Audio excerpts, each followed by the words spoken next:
32-23 win over the Indianapolis Colts. Yep. And I don't know my biggest takeaways from that game were of the quarterbacks personally. Um, man, Baker, he wasn't perfect, right? I mean, he had some pretty bad interceptions that kind of let the Colts back into the game. One in the third quarter and one in the fourth quarter, and they were momentum killers. But he stepped it up and he made the throws that he had to make when it mattered. And I had basically the opposite perspective on Philip Rivers. He looked like a near 40-year-old on a new team, but he didn't look like he was handling it as well as Tom Brady's handling it in Tampa Bay. So one thing that I noticed about those interceptions, I think my biggest impression of Baker Mayfield is he looked a lot like Brett Favre to me. Did he look like? Would you say that's a good comparison? Because I think he looked a lot like Brett Favre. I think he had that real the comparison mentality. Yeah. I think the comparison that Baker Mayfield and Brett Favre is probably the most accurate comparison. I think their careers are mirroring each other so similarly, especially when you look at the stats. I think about Baker's interceptions, though.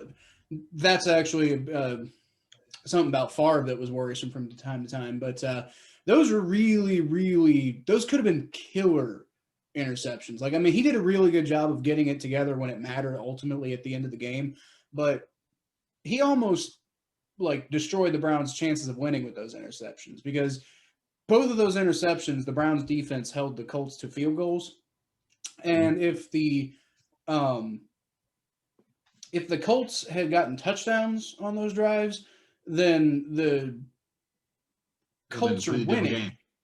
Well, no, they don't. Well, I mean, it would be an extra 8 points, I think. So that wouldn't totally negate everything that happened, but it would mean that the Colts would end up with they would have the lead until Cody Parkey kicks that field goal with 21 seconds left, and it potentially changes the whole landscape of the game. So, I mean, I really believe in Baker, but I think that's something that he could really stand to clean up, honestly.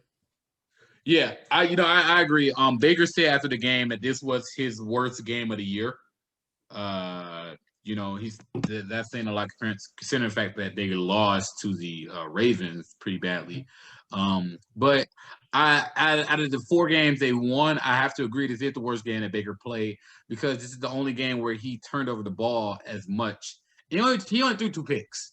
So, I mean, he didn't play a tremendously bad game. In fact, that first half, Baker came out slinging. It was that fourth quarter. And the Colts do have the best defense in the league. We got to give them credit for that. They have some injuries, but they still have that core defense coordinator. They still have plenty of great defensive playmakers on that side of the ball. So they still have ballers on that side of the field. And the Browns still put up 30 points against them. So we got to give credit to the Browns on that hand.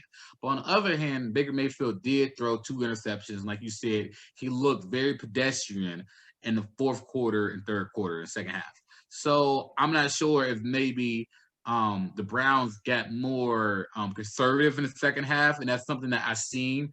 That's been a pattern with the Browns for the last couple of weeks, is that they get conservative with the league. And I'm not sure if Kevin Stefanski is trying to ease this team into his system, but they have to be more aggressive in the third or fourth quarter to really close out this game.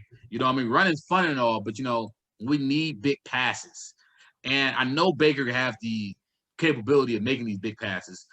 He did take that shot where he hurt his ribs. Mm-hmm. And when he took that shot when he hurt his ribs, he did seem a little different in the game since. But he still finished the game out. He still did what he had to do to end the game. My overall impression from the game, what the Browns did, they had control of that game pretty much from start to finish, though. They come out firing. Let's see, what was that? You come out the first quarter they came out losing. When they put up 17 points in the second quarter, they love having those 17-point quarters. So they put up 17 points in the second quarter, and then put up they put up 7 in the third and 5 in the fourth, thanks to a safety.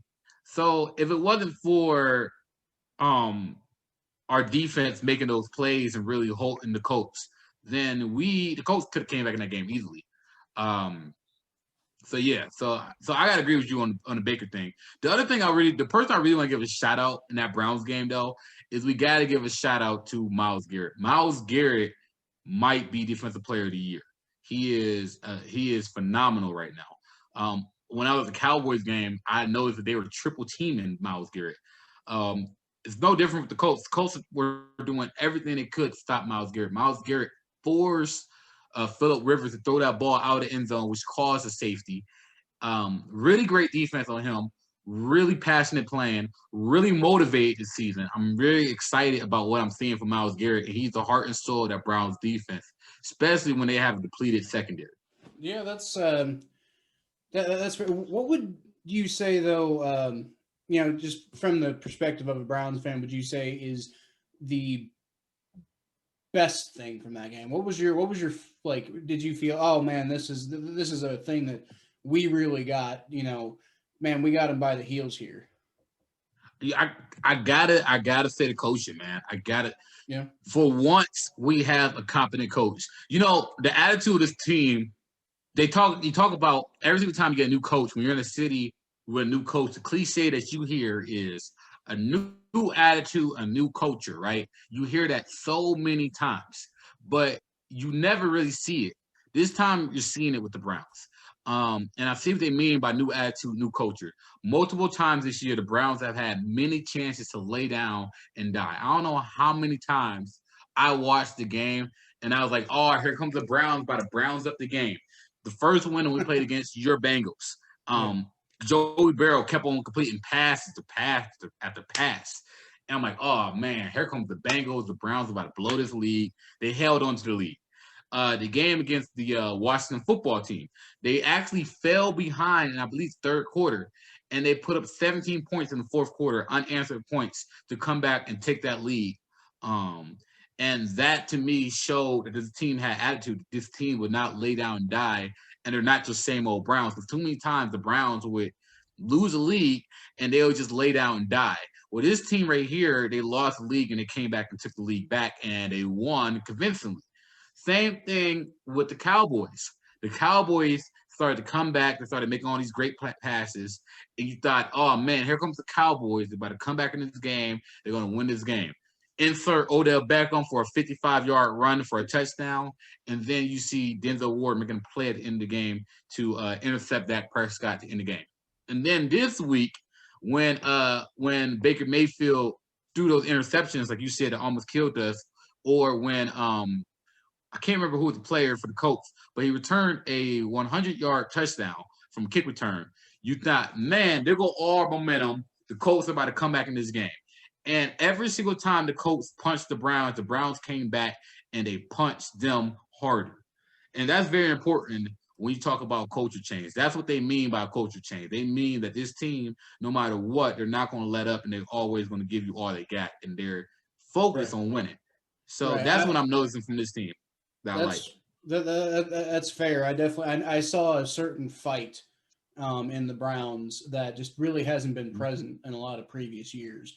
You've had you had just these awful coaching hires, and we talked about how great I think Kevin Stefanski is last week, and exactly why that is. But I think this week really showed it, and it showed a lot of the stuff that the Bengals still really need to develop, and that is closing games. Now,